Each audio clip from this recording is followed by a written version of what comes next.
Bora lá! Sabe aquela música que gruda na cabeça? Então, muitas vezes por trás de uma batida legal, de um refrão que a gente canta sem parar, tem uma história inteira, sabe? Com começo, meio e, bem, às vezes sem um final muito claro.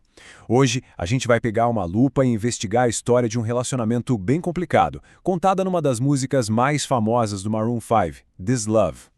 E a nossa grande pergunta é justamente essa. Como é que uma música pop, que a gente ouve no rádio, consegue contar uma história tão cheia de idas e vindas? Para descobrir, a gente vai seguir as pistas que estão na letra de This Love e ver como cada verso vai montando as peças desse quebra-cabeça de um amor, olha, no mínimo, intenso. Toda boa história começa com um problema, com um conflito, não é mesmo? E a primeira pista que a música dá já joga o problema bem na nossa cara. Vamos entender qual é o verdadeiro custo desse relacionamento. Logo de cara, no refrão, a música já solta a informação mais importante. Essa frase quer dizer algo como "este amor me custou caro" ou "este amor me deixou esgotado". Pensa só, a primeira coisa que a gente fica sabendo é que essa relação tem um preço, e um preço bem alto. Isso já cria um clima de cansaço, de dificuldade, desde o comecinho. E o que é bem interessante é essa palavra, toll. Não se trata de dinheiro, claro. O custo aqui é totalmente emocional. É como se o narrador estivesse pagando um pedágio caríssimo para se manter nessa estrada. E esse pedágio deixou ele sem energia nenhuma. Então, o ponto de partida é esse. A primeira impressão que a gente tem dessa história de amor é o peso dela. O narrador está se sentindo para baixo, sobrecarregado, exausto. A grande questão que fica no ar é, mas por que ele se sente assim? O que está acontecendo de verdade aqui? E a resposta para essa pergunta começa a aparecer na próxima parte da história. A letra vai revelando um padrão, quase um ciclo vicioso, que parece nunca ter fim. É como se fosse um jogo que eles jogam de novo, e de novo, e de novo. E essa parte da letra nossa, ela entrega o ouro. Basicamente diz, ficava tratando o amor como se fosse um jogo, fingindo sentir a mesma coisa. Ou seja, não tem sinceridade ali. É tudo um grande teatro de idas e vindas, onde ninguém está sendo de verdade. E o ciclo funciona mais ou menos assim, ó. Primeiro, ela diz adeus. Aí ele, meio desesperado, faz de tudo para agradar para ela ficar. Depois, eles fingem que tá tudo bem, que os sentimentos voltaram, mas não demora muito e pronto, o ciclo recomeça. É esse loop infinito que tá acabando com ele. Mas toda a história precisa de um ponto de virada, né? Aquele momento em que o personagem principal bate na mesa e diz, chega!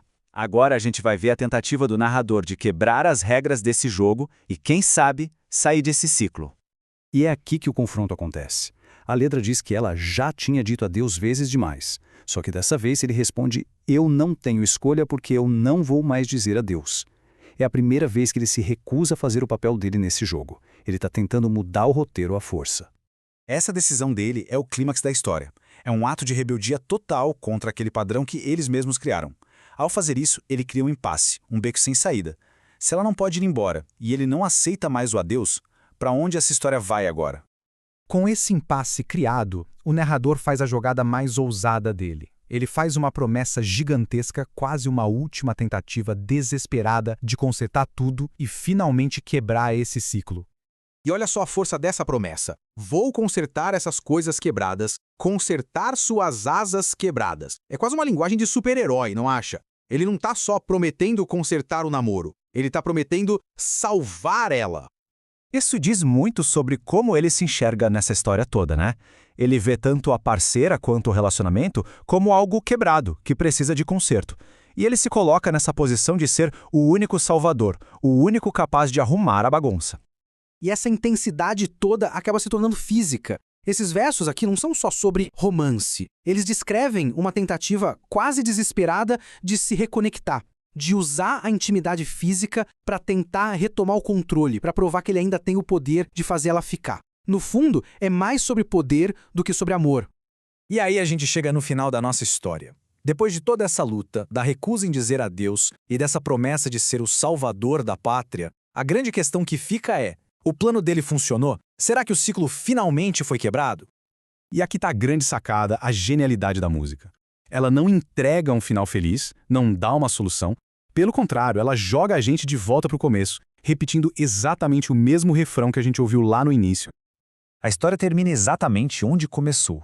com a dor, com o custo emocional e com as despedidas de sempre. A própria estrutura da música é a armadilha. Ao repetir o refrão, ela mostra pra gente que, no fim das contas, o narrador nunca conseguiu escapar daquele ciclo.